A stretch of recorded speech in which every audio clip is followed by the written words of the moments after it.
आज हम इस वीडियो में मंडला मर्डर्स के तीसरे चैप्टर को एक्सप्लेन करने जा रहे हैं। यानी कि अगर आपने पहले और दूसरे चैप्टर के एक्सप्लेनेशंस को नहीं देखा है तो अभी जाके उन वीडियोस को देख ले, ताकि आगे की कहानी आपको और भी अच्छे से समझ में आए। आपको उन वीडियोस के लिंक डिस्क्रिप्शन में भी मिल जाएंगे और आई बटन में भी मिल जाएंगे। तो चलिए दोस्तों, देर नहीं करते हैं और चैप्टर 3 की एक्सप्लेनेशन को शुरू करते हैं।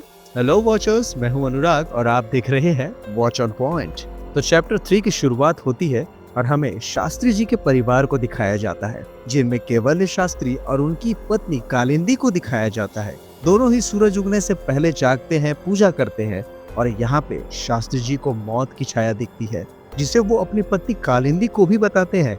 ऐसा बहुत कम होता है कि शास्त्री जी को मृत्यु की छाया दिखती है। इसके बाद हमें उस जगह का सीन दिखाया जाता है जहाँ पे सुजय और विजय की जान गई थी, जहाँ से उनके हाथों को काट लिया गया था। यहाँ पर विक्रम भी मौजूद होता है, जो उस गुफा के अंदर जाना चाहता है।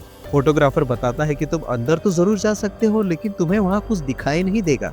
मैं भी अंदर गया था और मैंने भी कुछ फोटो कैप्चर करने की कोशिश की, लेकिन अंदर फ्लैश ही नहीं काम करता है।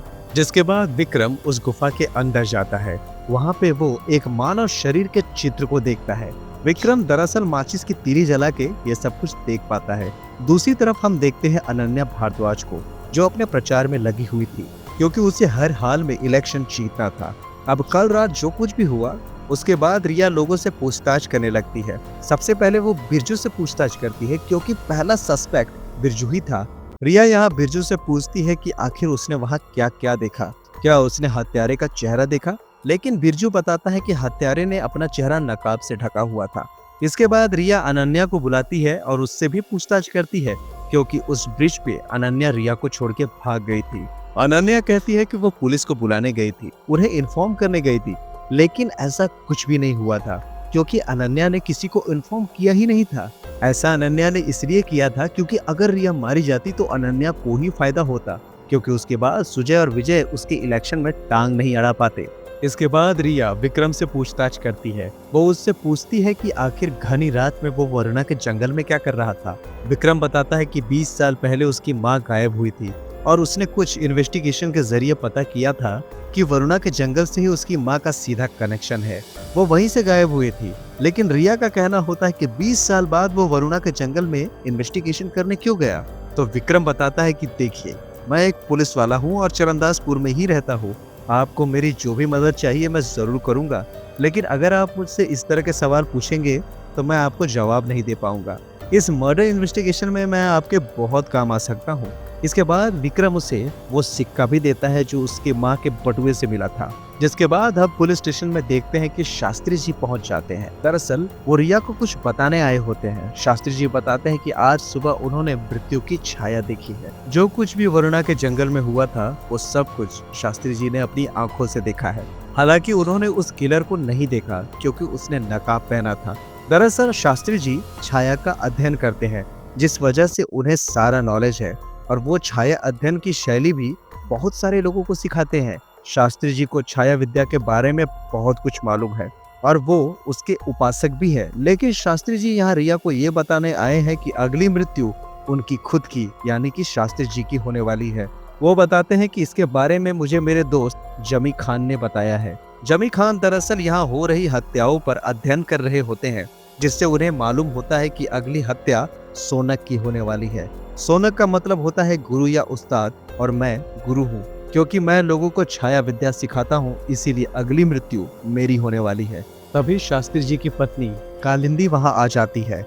वो बताती है कि हमारा बेटा अमृत घर पे अकेला है और हम दोनों के बिना खाना नहीं खाता, इसीलिए हमें घर जाना होगा।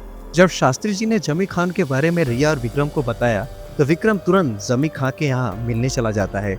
जमी खान सचमुच उन सारी हत्याओं के बारे में बहुत अच्छे से जानते हैं, लेकिन उन्हें ये नहीं पता होता कि विक्रम कौन है, जिस वजह से वो उसे वहाँ से भगा देते हैं। इसके बाद हमें मालूम चलता है कि जमी खान और शास्त्री जी बहुत ही अच्छे दोस्त हैं और उन्होंने इस विषय में कई बार गहन बात की है। इसके बाद रिया अपने लोगों के साथ शास्त्री जी के घर के आसपास पहुंचती है। वहां रिया की मुलाकात एक नाई से होती है, जो शास्त्री जी के घर के सामने ही रहता है। रिया उससे शास्त्री जी और कालिंदी के बारे में सब कुछ जानना चाहती है, और यहाँ उन्हें मालूम चलता है कि शास्त्री जी की कोई औलाद नहीं है, यानी जिस अमृत के बारे में वो बात कर रहे थे वो सालों पहले मर चुका है। अब रिया की नजर कुछ लोगों पे पड़ती है जो एक बच्चे को उठाकर बहुत ज्यादा जश्न मना रहे होते हैं। वो दरअसल बिरजू का बेटा अवधेश होता है। अवधेश 5 साल पहले लापता हो गया था, लेकिन अचानक से घर वापस आ गया होता है, जिस वजह से सभी लोग बहुत ही खुश होते हैं। अब रिया बिरजू को एक बार फिर से पुलिस स्टेशन बुलाती है और उससे दोबारा पूछताछ करती है। रिया सब कुछ जानना चाहती है कि आखिर वहाँ हुआ क्या था। बिरजू बारी बारी से बताने लगता है कि हम सभी लोग वहाँ गए थे, बाबा के यंत्र में उसने एक कॉइन डाला था। वो कॉइन रिया को दे देता है और बताता है कि जैसे ही उसने वरदान मांगा, अंगूठा डाला तो उसका अंगूठा कट गया। यहाँ हमें मालूम चलता है कि बिरजू ने दरअसल वो वरदान नहीं मांगा था जो विजय ने कहा था, बल्कि उसने मांगा था कि 5 साल पहले जो उसका बच्चा खो गया था वो वापस आ जाए, और उसका वरदान पूरा हुआ क्योंकि उसका बच्चा वापस आ चुका था। इसके बाद हमें विक्रम और अनन्या को दिखाया जाता है जो कि एक होटल में जाते हैं। वहाँ वो कैमरे से किसी के ऊपर नजर रख रहे होते हैं। वो लोग किसी की फोटो खींच रहे होते हैं। हमें मालूम होता है कि वो आदमी कोई और नहीं बल्कि जयराज है, जो कि एक औरत के साथ रंग रलियां मना रहा होता है। और हमें ये भी मालूम चलता है कि जयराज पूरी तरह से ठीक है, उसे कोई पैरालिसिस वगैरह नहीं है। ये बात अनन्या को बहुत पहले से मालूम थी। जयराज तो पहले से ही झूठी थेरेपी करवा रहा था और इलेक्शन के कुछ दिन पहले ही वो बताने वाला था कि अब वो पूरी तरह से ठीक हो गया है, और फिर वो इस तरह अनन्या के इलेक्शन में टांग अड़ाने वाला था। लेकिन अनन्या बहुत ही तेज है, उसे इन सारी चालों के बारे में पहले से ही पता है। वो पहले से ही हर एक चीज के लिए तैयार रहती है। जिसके बाद विक्रम वहां से डायरेक्ट जमी खान के घर जाता है। उनके घर में लाइट नहीं होती है, तो विक्रम अनन्या के कॉन्टेक्ट्स का इस्तेमाल करते हुए बिजली विभाग से उनके घर में लाइट लेके आता है, जिससे जमी खान बहुत ही खुश हो जाते हैं। अब जमी खान विक्रम से कहता है, तुम्हें जो कुछ भी जानना है चलो मैं तुम्हें बताता हूँ। उन हत्याओं के बारे में तुम जानना चाहते हो ना, चलो मैं तुम्हें डिटेल में बताता हूँ। दूसरी तरफ हम देखते हैं कि रिया और उसके कुछ ऑफिसर्स शास्त्री जी के घर पहुंचते हैं। रिया अकेले शास्त्री जी के घर पे जाना चाहती है, बाकी सारे ऑफिसर्स घर के बाहर रुकते हैं। जब रिया शास्त्री जी के घर पहुंचती है तो कालिंदी उसे अपने घर के अंदर बुला लेती है। दूसरी तरफ जमी खान विक्रम को सारी चीजें डिटेल में बताता है। वो बताता है कि ये जो दीवार देख रहे हो, इसके अंदर मुझे काफी चीजें मिली है। जब मरम्मत के लिए इसे मैंने तोड़ा था तब ये सारी चीजें बाहर आई। फिर पता चला कि 1952 में भी ऐसा कांड हो चुका है। दरअसल दोस्तों 1952 में जमी खान के दादाजी गयासुद्दीन खान ने ही वरुणा के जंगलों में हो रहे कत्लों के खिलाफ मोर्चा खोला था और तहकीकात की थी। उन्होंने ही ये सारे पेपर्स दीवार के पीछे छुपा करके रखी थी, जो अब जमी खान के हाथ में लग गई थी। और उसके बाद वो बताते हैं कि ये सारी मृत्यु एक मंडल से जुड़ी हुई है। इस मंडल में 8 खंड है, यानी कि 8 चिन्ह। इस मंडल के 8 चिन्ह यानी कि 8 सिंबल कुछ कहते हैं, जिनमें से 3 को तो जमी खान ने डिकोड कर लिया होता है।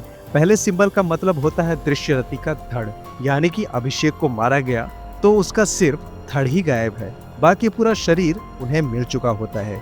दूसरा चिन्ह कहता है शुंभ निशुंभ की भुजाएं, यानी कि सुजय और विजय की भुजाओं को निकाल दिया गया था। और तीसरा कोड उन्होंने डिकोड किया होता है, जिससे जमी खान को मालूम चला था कि अब सोनक के सिर की बारी है। दूसरी तरफ जब रिया शास्त्री जी के घर पहुंचती है तो शास्त्री जी छाया विद्या के बारे में रिया को बता रहे होते हैं। वो बताते हैं उन्होंने छाया विद्या के अध्ययन पर बहुत गहन स्टडी की है और वो इसके बारे में बहुत कुछ जानते हैं। वो उसे वो सब कुछ बताते हैं जो जमी खान ने उसे बताया होता है। वो कहते हैं कि जमी खान की कही हुई हर बात सही है। अगली मृत्यु सोनक की ही होने वाली है और सोनक कोई और नहीं बल्कि मैं हूँ। जब रिया वहाँ से जाने लगती है तभी अचानक शास्त्री जी वहाँ किसी और की छाया देखते हैं और रिया को बताते हैं कि वो यही मौजूद है, मृत्यु। तभी अचानक उनकी सांसें रुकने लगती है और ऐसा लगता है जैसे किसी ने उन्हें जहर दे दिया है, और फिर वो एक टेबल से टकरा कर अपनी जान दे बैठते हैं। ये सारी चीजें रिया देखकर तुरंत शास्त्री जी की पत्नी कालिंदी को बुलाने के लिए जाती है, जो छत पे मौजूद होती है।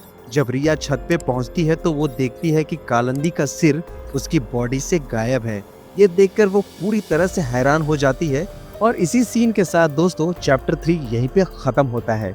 अगर आपको ये वीडियो पसंद आया हो तो वीडियो को लाइक कीजिए, शेयर कीजिए और चैनल को सब्सक्राइब जरूर कीजिए, ताकि आगे आने वाले एपिसोड्स को आप देख सके। तो मिलेंगे दोस्तों मंडला मर्डर्स के अगले चैप्टर के एक्सप्लेनेशन के साथ। तब तक के लिए thank you very much for watching. Keep watching, watch on point.